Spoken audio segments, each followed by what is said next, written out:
శ్రీ సాయినాథాయ నమః. శ్రీ సాయి సచరిత్రము 37వ అధ్యాయము ప్రస్తావన చావడి ఉత్సవం. హేమాడ్పంతి అధ్యాయంలో కొన్ని వేదాంత విషయములు ప్రస్తావించిన పిమ్మట చావడి ఉత్సవం గురించి వర్ణించుచున్నాడు. ప్రస్తావన: శ్రీ సాయి జీవితం మిగుల పావనమైనది. వారి నిత్యకృత్యములు ధన్యములు. వారి పద్ధతులు చర్యలు వర్ణింపలన్నవి కానివి. కొన్ని సమయములందు వారు బ్రహ్మానందంతో మాయమర్చెడివారు. మరికొన్ని సమయములందు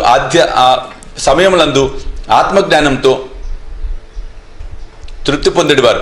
ఒకనొకప్పుడు పనులు నెరవేర్చుచు ఎట్టి సంబంధం లేనట్లు ఉండేవారు. ఒకప్పుడు ఏమీ చేయనట్లు కనిపించినప్పటికీ వారు సోమరిగా గాని నిద్రితులుగా గాని కనిపించేవారు కారు. వారు ఎల్లప్పుడూ ఆత్మానుసంధానం చేసేవారు. వారు సముద్రం వలె శాంతముగా తొనకక ఉండినట్లు కనిపించినను వారి గాంభీర్యము లోతు కానరానిది. వర్ణనాతీతమైన వారి నైజము వారి గాంభీర్యము లోతు కనుగొనరానివి. వర్ణాతీతమైన వారి నైజము ఎవరు వర్ణింపగలవారెవరు? పురుషులను అన్నదమ్ముల వలె, స్త్రీలను అక్క చెల్లెండ్ర వలె చూచుకునేవారు. వారి శాశ్వత అస్ఖలిత బ్రహ్మచర్యం అందరు ఎరిగినదే. వారి సాంగత్యమున మనకు కలిగిన జ్ఞానము మనము మరణించేంత వరకు నిలుచునుగాక. ఎల్లప్పుడూ హృదయపూర్వకముగా భక్తితో వారి పాదములకు సేవ చేసేదముగాక. వారిని సకల జీవకోటి ఎందు చూచేదముగాక. వారి నామం ఎల్లప్పుడూ ప్రేమించేదముగాక. వేదాంత సంబంధమైన దీర్ఘోపన్యాసము చేసిన పిమ్మట హేమాడ్పంత్ చావడి ఉత్సవమును వర్ణించట ప్రారంభించను. చావడి ఉత్సవము బాబా శయనశాలను ఇదివరకే వర్ణించితిమి. వారు ఒకనాడు మసీదులో, ఇంకొకనాడు చావడిలో నిద్రించుచుండిరి. మసీదుకు దగ్గరలో చావడి 2 గదులతో ఉండేది. బాబా మహాసమాధి చెందు వరకు ఒకరోజు మసీదులో, ఇంకొక రోజు చావడిలో నిద్రించుచుండెడి వారు. 1910 డిసెంబర్ 10వ తేదీ నుండి చావడిలో భక్తులు పూజాహారతులు జరప మొదలెడిరి. బాబా కటాక్షంచే దీనిని ఇప్పుడు వర్ణింతుము. చావడిలో నిద్రించు సమయం రాగా భక్తులు మసీదులో గుమిగూడి కొంతసేపు మండపంలో భజన చేసేవారు. భజన బృందం వెనుక రథము, కుడివైపు తులసి బృందావనము, ముందర బాబా, వీరి మధ్య భజన జరిగేది. భజన ఎందు ప్రీతి గల స్త్రీ పురుషులు సరైన కాలంలో వచ్చిచుండిరి. కొందరు తాళములు, చిరతలు, మృదంగము, కంజీరా మధ్యలో పట్టుకొని భజన చేయుచుండేవారు. సూదండ్రాయవలే సాయిబాబా భక్తులందరినీ తమ వద్దకు ఇడ్చుకునేవారు. బయట బహిరంగ స్థలంలో కొందరు దివిటీలు సరిచేయుచుండిరి. కొందరు పల్లకి అలంకరించుచుండిరి. కొందరు బెత్తంలను చేత ధరించి శ్రీ సాయినాథ్ మహారాజ్కి జై అని కేకలు వేయుచుండిరి. మసీదు మూలల తోరణములతో అలంకరించుచుండిరి. మసీదు చుట్టూ దీపముల వరుసల కాంతిని వెదజల్లుచుండెను. బాబా గుర్రం సేవకర్ణ సజ్జితే బయట నిల్చుండును. అప్పుడు తాత్య పాటిల్ కొంతమందిని వెంటబెట్టుకొని వచ్చి బాబాను సిద్ధంగా ఉండమని చెప్పేవాడు. బాబా నిశ్చలముగా కూర్చునేవారు. తాత్య పాటిల్ వచ్చి బాబా చంకలు చేయివేసి లేవనెత్తుచుండెను. తాత్య బాబాను మామ అని పిలిచేవారు. నిజంగా వారి బాంధవ్యము మిక్కిలి సన్నిహితమైనది. బాబా శరీరంపై మామూలు కఫిని వేసుకొని, చంకలో సటకా పెట్టుకొని, చిలుమును పొగాకును తీసుకొని, పైన ఉత్తరం వేసుకొని బయలుదేరటకు సిద్ధపడుచుండ్రి. పిమ్మట తాత్య జలతార సెల్లాను బాబా వడిలిపై వేసేవారు. అటు పిమ్మట బాబా తన కుడి పాదము బొటన వేలుతో దునిలోని కట్టెలను ముందుకు తోసి కుడి చేతితో మండుచున్న దీపమును ఆర్పి చావడికి బయలుదేరేవారు. అన్ని వాయిద్యములు మ్రోగడివి. మతాబు మందు సామాన్లు అనేక రంగులు ప్రదర్శించుచు కాల్చెడివి. పురుషులు స్త్రీలు బాబా నామం పాడుచు మృదంగము వీణల సహాయంతో భజన చేయుచు ఉత్సవంలో నడుచుచుండిరి. కొందరు సంతసంతో నాట్యమాడుచుండిరి. కొందరు జెండాలను చేతబట్టుకొని చుండిరి. బాబా మసీదు మెట్లపైకి రాగా కల్దారులు శ్రీ సాయినాథ్ మహారాజ్కి జై అని కేకలు పెట్టుచుండిరి. బాబాకి ఇరుపక్కల చామరులు మొదలగును పట్టుకొని విసురుచుండిరి. మార్గమంతయు అడుగులకు మడుగులు పరిచేవారు. వానిపై బాబా భక్తులు కేలుతతో నడిచేవారు.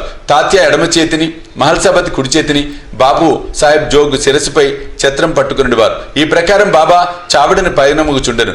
బాగుగాను పూర్తిగాను అలంకరించిన ఒక గుర్రము శ్యామకర్ణ దారి తీయుచుండెను. దాని వెనక పాడేవారు, భజన చేయవారు, వాయిద్యమును మ్రోగించేవారు భక్తుల సమూహం ఉండేది. హరినామస్మరణతో, బాబా నామస్మరణతో ఆకాశం బద్దలనగునట మారుమోగుచుండెను. ఈ మాదిరిగా శోభాయాత్ర మసీదు మూల చేరేసరికి ఉత్సవంలో పాల్గొన్న వారందరూ ఆనందించుచుండిరి.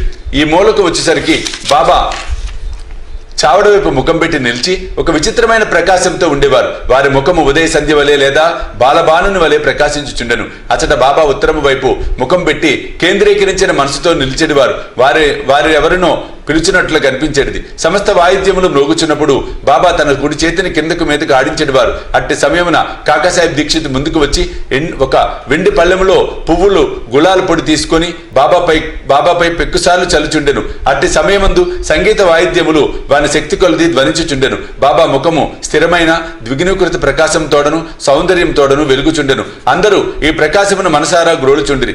ఆ దృశ్యమును ఆ శోభను వర్ణించుటకు మాటలు చాలవు. ఒక్కొక్కప్పుడు ఆనందమును భరించలేక మహల్సాపతి దేవత ఆవేశించిన వాని వలె నృత్యం చేయవాడు. కానీ బాబా యొక్క ధ్యానమే మాత్రం చెదరక చేయుచు ఉండేది. చేతిలో లాంతర్ పట్టుకొని తాత్యా పాటిల్ బాబాకు ఎడమ పక్క నడుచుచుండెను. భక్త మహల్సాపతి కుడివైపు నడుచుచు బాబా సల్లాయంచును పట్టుకునేది వారు. ఈ ఉత్సవం ఎంతో రమణీయంగా ఉండేది. వారి భక్తి చెప్పనలవి కానిది. ఈ పల్లకి ఉత్సవం చూచుటకు పురుషులు, స్త్రీలు, ధనికులు, పేదవారు గుమ్ముగూడుచుండిరి. బాబా నెమ్మదిగా నడుచుచుండెను. భక్తి ప్రేమలతో భక్త మండలి బాబాకి ఇరుపక్కలా నడుచుచుండేది వారు. వాతావరణమంతయు ఆనందపూర్ణమై ఉండగా శోభాయాత్ర చావడి చేర్చుండెను. ఆ దృశ్యము, ఆ కాలము గడిచిపోయినవి. ప్రస్తుతం గాని ఇక ముందు గాని ఈ దృశ్యము కనలేము. అయినను ఆ దృశ్యమును జ్ఞప్తి తెచ్చుకొని భావం చేసినచో మనసుకు శాంతి, తృప్తి కలుగును. చావడిని బాగుగా అలంకరించుచుండిరి. దానిని తెల్లని పైకప్పుతోనూ నిలువటద్దంతోనూ అనేక రంగుల దీపములతోనూ వేలాడగట్టిన గాజు బుడ్డిలతోనూ అలంకరించుచుండిరి. చావడి చేరగానే తాత్యా ముందు ప్రవేశించి ఒక ఆసనము వేసి బాలిసి నుంచి బాబాను కూర్చునిబెట్టి మంచి అంగరక తొడిగించిన పిమ్మట భక్తులు బాబాను 1000 పెదములుగా పూజించుచుండిరి. బాబా తలపై తురాయి కిరీటమును పెట్టి పువ్వుల మాలలు వేసి మెడలో నగలు వేయుచుండిరి. ముఖమునకు కస్తూరి నామమును మధ్యాహ్న బొట్టు పెట్టి మనఃపూర్తిగా బాబా వైపు హృదయానందకరముగా చూచెడివారు. తలపై కిరీటం అప్పుడప్పుడు తీయిచుండేవారు. లేనిచో బాబా దానిని విసిరివైచునని వారి భయము. బాబా భక్తుల అంతరంగమును గ్రహించి వారి కోరికలను లొంగి ఉండేవారు. వారు చేయి దానికి అభ్యంతరం పెట్టువారు కారు. ఈ అలంకారంతో బాబా మిక్కిలి సుందరంగా కనిపించుచుండిరి. నానాసాహెబ్ నిమోన్కర్ గిరున తిరుగు కుచ్చల చిత్రమును పట్టుకొని చుండెను. బాబుసాహెబ్ జోగ్ యొక్క వెండి పళ్ళెములో బాబా పాదములు కడిగి అర్ఘ్యపాద్యములు అర్పించి చేతులకు గంధము పూసి తాంబూలం నిచ్చుచుండెను. బాబా గద్దెపై కూర్చొని ఉండగా తాత్యా మొదలగు భక్తులు వారి పాదములకు నమస్కరించుచుండిరి. బాలిసిపై ఆనుకొని బాబా కూర్చొని ఉండగా భక్తులు ఇరువైపులా చామరలతోనూ విసనకర్రలతో విసిరిచుండిరి. అప్పుడు శ్యామ చిలుమును తయారు చేసి తాత్యాకి ఇవ్వగా అతడు పీల్చి బాబాకి ఇచ్చుచుండెను. బాబా పీల్చిన పిమ్మట భక్త మహల్సాకు ఇచ్చేవారు. తదుపరి ఇతరులకు లభించుచుండెను. జడమగు చిలుము ధన్యమైనది. మొట్టమొదట అది అనేక తప పరీక్షలు కావలసి వచ్చెను. కుమ్మరులు దాన్ని తొక్కుట, ఎండలో ఆరబెట్టుట, నిప్పులో కాల్చుట వంటివి సహించి తుదకది బాబా ముద్దుకు హస్తస్పర్శకు నోచుకున్నవి. ఆ ఉత్సవము పూర్తయిన పిమ్మట భక్తులు పూలదండలను బాబా మెడలో వేసేవారు. వాసన చూచుటకు పువ్వుల గుత్తులు చేతికిచ్చేవారు. బాబా నిర్వ్యామోహము, అభిమాన రాహిత్యము అవతార మగుడు చేత ఆ అలంకరణలను గాని మర్యాదలను గాని లెక్కపెట్టేవారు కాదు. భక్తులందు అనురాగంచే వారి సంతుష్టి కొరకు వారి ఇష్టానుసారం చేటుకు ఒప్పుకొని చుండిరి. ఆఖరుకు బాబుసాహెబ్ జోగ్ సర్వలాంఛనములతో హారతినిచ్చేవాడు. హారతి సమయమున బాజా భజంత్రి మేళ తాళములు స్వేచ్ఛగా వాయించువారు. హారతి ముగిసిన పిమ్మట భక్తుల ఆశీర్వాదమును పొంది బాబాకు నమస్కరించి ఒకరి తర్వాత ఒకరు తమ తమ ఇండ్లకు పోవుచుండిరి. చిలుము, అత్తరు, పన్నీరు సమర్పించిన పిమ్మట తాత్యా ఇంటికి పోవుటకు లేవగా బాబా ప్రేమతో అతనితో ఇట్లనును, నన్ను కాపాడుము, నీకిష్టమున్న చో వెళ్ళుము, కాని రాత్రి ఒకసారి వచ్చి నా గూర్చి కనుగొనుచుండుము. అట్లనే చేయుదునంచు తాత్యా చావడి విడిచి గృహమునకు పోవుచుండెను. బాబా తన పరుపును తానే అమర్చుకునేవారు. 50-60 దుప్పట్లను ఒకదానిపై ఇంకొకటి వేసి నిద్రించేవారు. మనం కూడా ఇప్పుడు విశ్రమించదము. ఈ అధ్యాయం ముగించక ముందు భక్తులకు ఒక మనవి. ప్రతిరోజు రాత్రి నిద్రించుటకు ముందు సాయిబాబాను వారి చావడి ఉత్సవమును జ్ఞప్తికి తెచ్చుకొనవలెను. 37వ అధ్యాయం సంపూర్ణము. సద్గురు శ్రీ సాయినాథ్ అర్పణమస్తు. శుభం భవతు.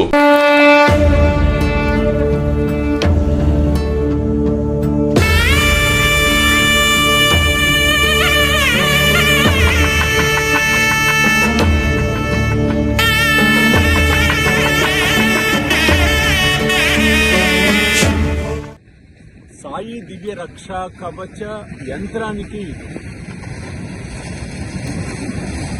స్వర్ణ కవచం